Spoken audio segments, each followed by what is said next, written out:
More than 1,000 years ago, in the heart of Baghdad, there stood a building that would change the course of human knowledge forever.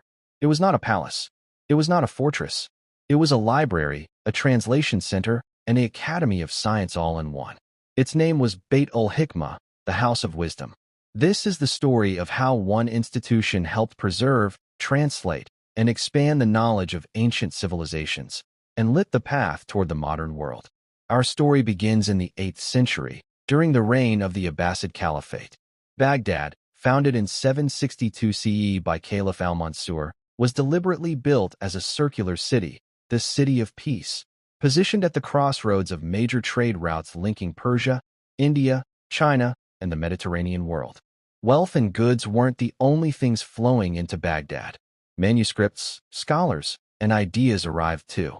Al-Mansur himself had taken an early interest in astrology and Persian statecraft, commissioning some of the first translations of Persian and Indian texts into Arabic. A full generation before the House of Wisdom, as we know it, took shape. It was under the patronage of Caliph Harun al-Rashid, who ruled from 786 to 809 CE, that the earliest seeds of the House of Wisdom were planted. Initially as a royal library, the Khazanate al-Hikmah, holding Persian, Greek, and Indian manuscripts gathered. Through trade, diplomacy, and conquest, it was Harun al-Rashid's son, Caliph al-Ma'mun, who is most closely associated with Bait-ul-Hikmah's golden age. Historians still debate whether al-Ma'mun expanded an existing royal library into a grander institution or founded it outright around 830 CE, but under his patronage, it became the beating heart of the translation movement. Muslim scholars worked alongside Christian and Sabian translators, uniting different faiths and backgrounds in a shared pursuit, knowledge itself.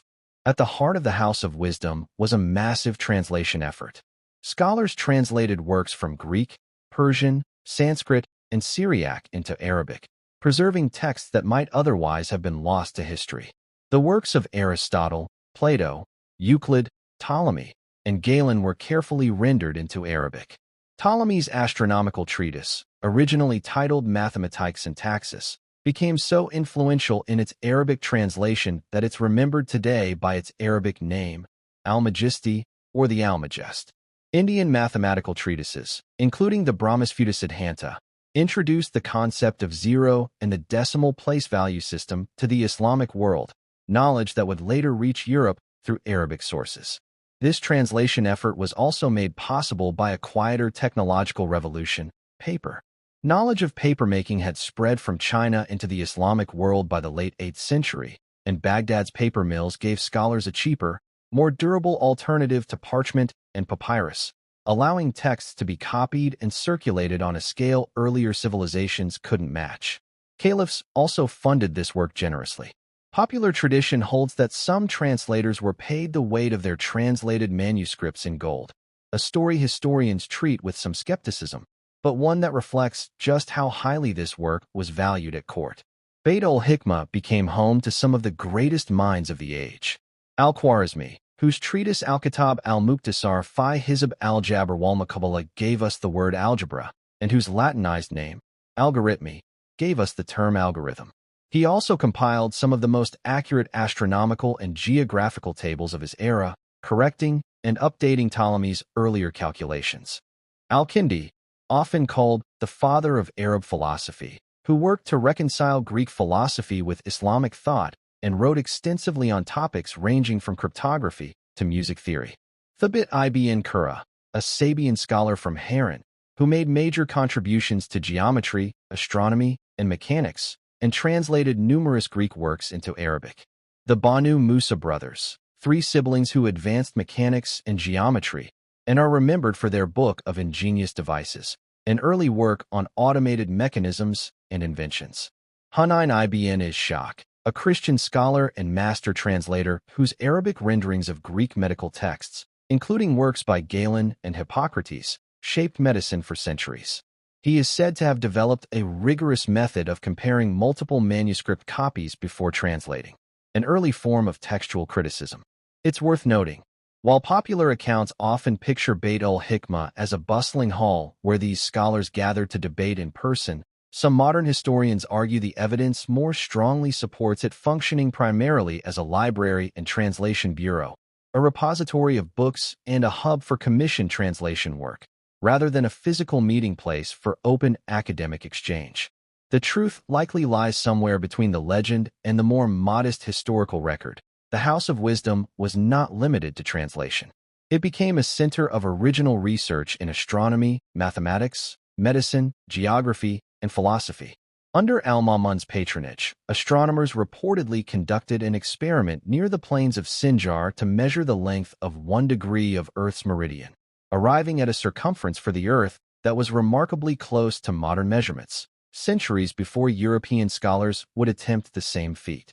Scholars associated with this broader movement built observatories, refined astronomical tables, and advanced the fields of optics, chemistry, and cartography.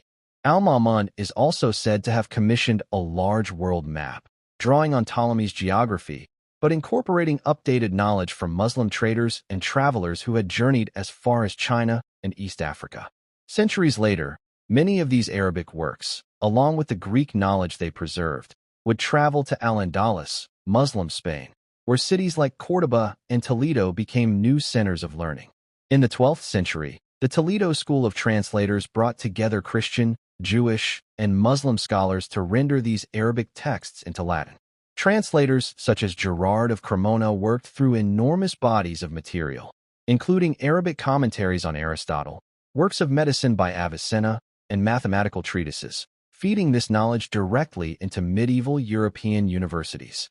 The knowledge preserved and expanded in Bait-ul-Hikmah didn't just survive. It became a bridge, carried forward across centuries and civilizations, that helped fuel the European Renaissance. But this golden age would not last forever.